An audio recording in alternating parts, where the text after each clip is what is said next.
Thank you and welcome to the show this morning. The topic this morning is the Civil Rights Act of 1964 and public education in the South.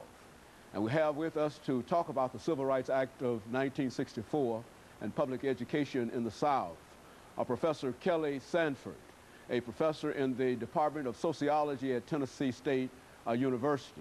And of course, Dr. Sanford, let me welcome you to the show this morning. Well, thank you so much, and thank you so much for inviting me. And to tell you how delighted we are to have you with us, Dr. Sanford.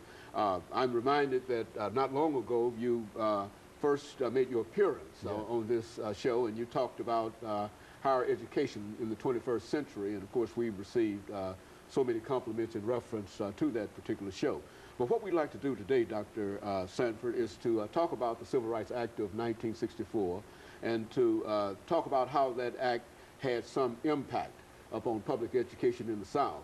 But before we do that, let's have you to give our audience some information about your background, your education, and some of the things that eventually led you to Tennessee State University, because I'm sure that some of them probably did not have an opportunity to see the last show that you did with us. So give us that information, and then we'll be able to talk about the Civil Rights Act of 1964 and public education in the South. Well, certainly, and I would first like to thank you so much for inviting me this morning, as well as having such a profound show that really offers a different perspective.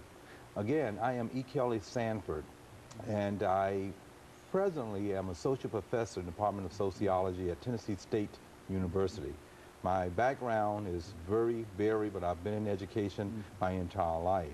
I received my PhD from Howard University in Washington, D.C., as well as my master's degree from North Carolina Central University in Durham, North Carolina. I also received a postdoc degree at the Pennsylvania State University in State College, Pennsylvania. I'm also very proud of a number of other types of work opportunities I've had in addition to being in education. One with the national headquarters of the American Red Cross in Washington, D.C., working with HIV/AIDS education, the American Association of Retired Persons, doing victims assistance programs in crime, as well as the National Organization of Black Law Enforcement Executives.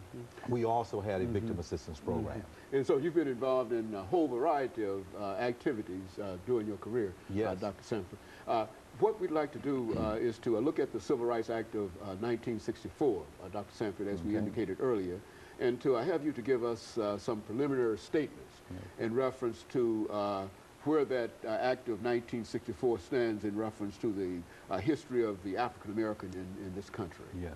Well, it's a very important act. As you may very well know and have already stated, the Civil Rights Act of 1964 was implemented at that particular time period because of the egregious nature of our society, the prejudice, discrimination that had historically been here in America. It was put forth to try to give some really fair accommodations, if you will, to public facilities and education and the job force and all of the different components of the society in which we live in. And I'd be remiss not to take us back a little bit and to frame this act of 1964 because, as you've stated, it's about 40 years ago. But for 244 years, there was enslavement here in America. And that was one of the worst types of peculiar institutions, as Dr. Kenneth Stamp would mention, that the history of the world has ever noticed. Of course, there's always been slavery in antiquity, but this one was somewhat peculiar. All the literature indicates that. And then 81 years of Jim Crow laws that came after that. You're talking about 1861 to 1865 with the Civil Rights, with the Civil War, I'm sorry. And then during that Civil War, coming out of that with the Reconstruction from around 1866 to 1870, came the 13th Amendment to the Constitution, the 14th Amendment, and the 15th Amendment.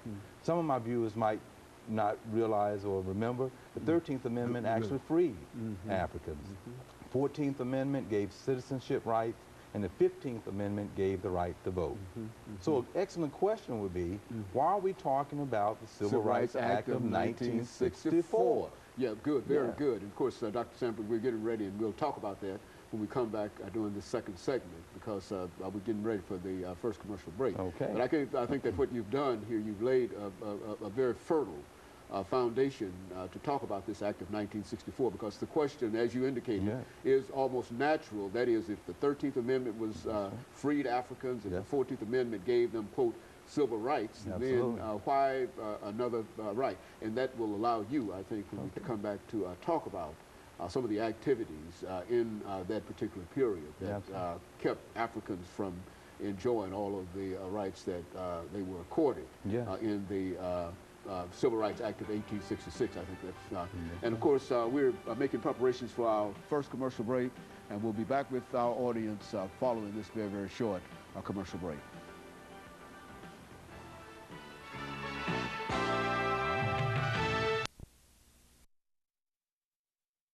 The topic is the Civil Rights